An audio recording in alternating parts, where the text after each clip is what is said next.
पूर परिस्थितीमुळे निर्माण झालेल्या नुकसानीचे आणि पिकांचे पंचनामे त्वरित आपण दाखल करा, असं महत्वपूर्ण आवाहन सोलापूर जिल्ह्याचे पालकमंत्री माननीय आमदार जयकुमार गोरे यांनी केले।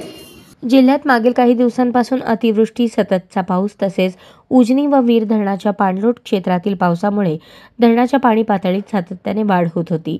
धरणाची पाणी पातळी नियंत्रित करण्यासाठी धरणातून मोठ्या प्रमाणात पाण्याचा विसर्ग नीरा, भीमा व सीना नदीपात्रात मोठ्या प्रमाणावर सोडण्यात आला। जिल्ह्यात अतिवृष्टी आणि पूर परिस्थितीमुळे झालेल्या नुकसानीचे तातडीने पंचनामे करा। पंचनामे करताना एकही नुकसानग्रस्त शेतकरी वंचित राहणार नाही याची दक्षता घेण्याचे निर्देश ग्रामविकास व पंचायत राज मंत्री तथा पालकमंत्री जयकुमार गोरे यांनी दिले। जिल्ह्यातील अतिवृष्टी आणि पूर परिस्थितीमुळे झालेल्या नुकसानीबाबतची आढावा बैठक जिल्हाधिकारी कार्यालय नियोजन भवन येथे घेण्यात आली। यावेळी पालकमंत्री जयकुमार गोरे बोलत होते।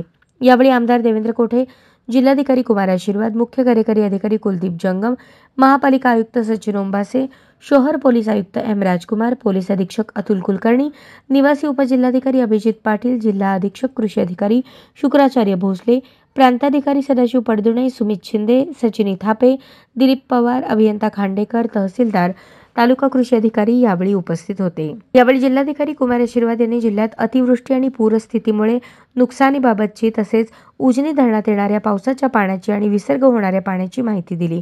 त्याचबरोबर अतिवृष्टी व पूर परिस्थितीमुळे निर्माण झालेल्या परिस्थितीवर मात करण्यासाठी प्रशासनाकडून करण्यात आलेल्या उपाययोजनांची माहिती दिली।